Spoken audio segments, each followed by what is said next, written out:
जिसके पास ताकत होती है वो कभी अपना ताकत नहीं दिखाता, जो कमजोर होता है वही शक्ति प्रदर्शन करता है।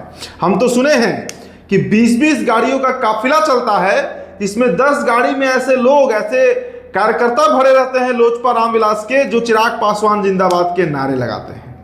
ये बातें कल चिराग पासवान के धुर विरोधी और एनडीए गठबंधन के सहयोगी जीतन राम मांझी कह रहे थे। क्या दिक्कत हो गई जीतन राम मांझी को? अचानक से सब कुछ तो ठीक चल रहा था, लेकिन 8 जून को भोजपुर के आरा के रमना मैदान में 9 संकल्प रैली जब से चिराग पासवान किए हैं, कई लोगों की आंखों में वो खटकने लगे हैं। उपेंद्र कुशवाहा के आंख में खटक रहे हैं। उपेंद्र कुशवाहा को लग रहा है कि जिस शाहबाद पर सबसे अधिक दावेदारी मेरी रही थी, उस शाहबाद की भूमि पर 9 संकल्प रैली करके चिराग पासवान ने दावा ठोक दिया। और अब देखिए जीतन राम मांझी ने तो जो बातें कही हैं, उसे एक बात बिल्कुल स्पष्ट हो रहा है कि सीट बंटवारे को लेकर मांझी जी बिल्कुल कॉम्प्रोमाइज करने के मूड में नहीं है। जीतन राम मांझी को लग रहा है कि भाई अगर दलितों की ही बात हो रही है तो हम भी दलित लीडर हैं, सीनियर है चिराग पासवान से, उम्र में बहुत सीनियर है, उनके पिता के समकक्ष हैं। अब जीतन राम मांझी ने दोस्तों कल कहा कि जिसके पास शक्ति होता है वो प्रदर्शन नहीं करता।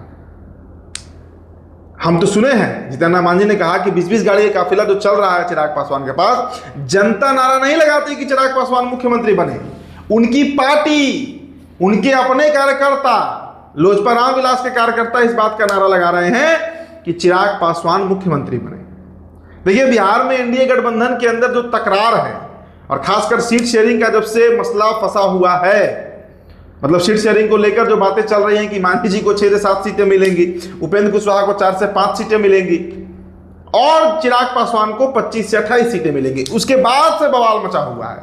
और बवाल मचेगा ही, बवाल मचना बड़ा लाजमी है, क्योंकि घटक दल के अंदर जितनी मांग है सीटों की, अब जीतन राम मांझी 20 से कम पर तैयार नहीं है। हम साफ कह रहे हैं कि 20 से कम सीटों पर तो हम सोचेंगे भी नहीं। तो एक तरफ जहां चिराग पासवान अपना एजेंडा सेट कर रहे हैं कि अगर एनडीए गठबंधन में उनकी बात नहीं बनती है, नरेंद्र मोदी, नीतीश कुमार उनकी बातों को तवज्जो नहीं देते हैं, तो फिर वैसी परिस्थिति में वो स्विच कर जाएंगे, महागठबंधन के साथ नहीं जाएंगे, वो पूरा बिहार ही अकेले लड़ जाएंगे। और इसमें सबसे बड़ा डैमेज किसी को होगा तो एनडीए को होगा। तो अकेले लड़ने का दम भर रहे हैं चिराग पासवान। और दोस्तों चिराग पासवान की जहां तक बात है, तो देखिए चिराग पासवान को लेकर एक मसला ये है कि चिराग पासवान अकेले अगर सभी सीटों पर लड़ते भी हैं तो क्या वो जीत पाएंगे? 2020 में इसका जवाब हमें मिल चुका है। 137 सीटों पर वो लड़े थे, उनकी पार्टी लड़ी थी। एक सीट मटिहानी से राजकुमार सिंह जीते थे, अपने वोट के बदौलत जीते थे, बोगो सिंह को हराए थे और मात्र 50 या 56 वोटों से वो जीते थे। मतलब लगभग वो सीट भी लोजपा हार रही थी, लेकिन राजकुमार सिंह का अपना जनाधार था, उस सीट निकल गया।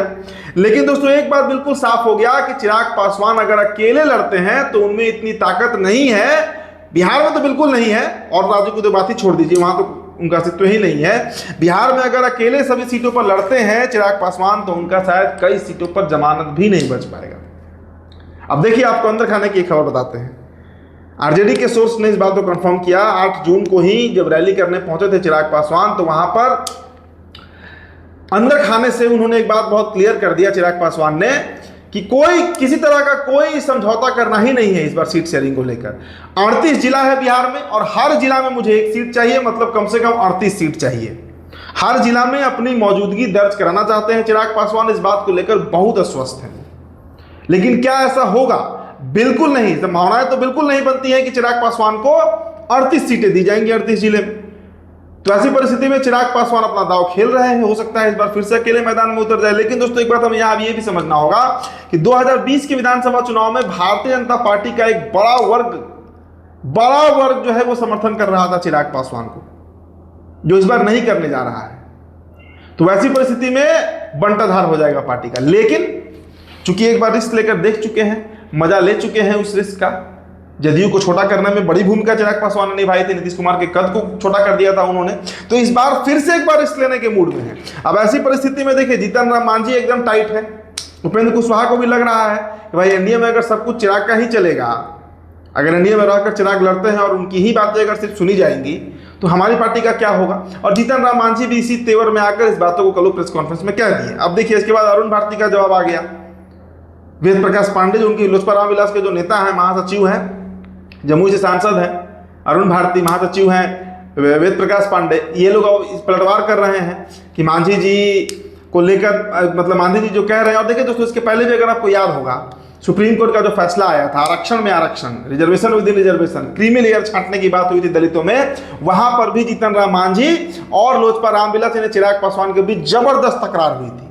तो दो दलित नेताओं के बीच जो तकरार है, इसका फलाफल यही होगा, बीजेपी को समझौता कराना होगा। नहीं तो देखिए, जीतन राम मांझी के भागने की उम्मीद कम है। जीतन राम मांझी अन्य गठबंधन छोड़ेंगे इसकी उम्मीद बहुत कम है, क्योंकि केंद्र में मंत्री हैं, मलाई वाला पोस्ट है उनके पास, गया से सांसद है, और इस गठबंधन में उनके बेटे का भी फ्यूचर जो है सिक्योर है, उनकी बहू भी इमामगंज से विधायक है, उनकी समधन जो है वो बाराचट्टी से विधायक है, उनके परिवार के ही कई लोग हैं। तो वैसी परिस्थिति में वो गठबंधन तो नहीं छोड़ेंगे। लेकिन चिराग पासवान उनकी आंख के नासूर हैं, उनकी नजरों में खटकते हैं, क्योंकि दलित लीडर के तौर पर खुद को जीतन राम मांझी सबसे बड़ा मानते हैं, लेकिन चिराग पासवान उनसे हर कदम पर आगे निकल जाते हैं।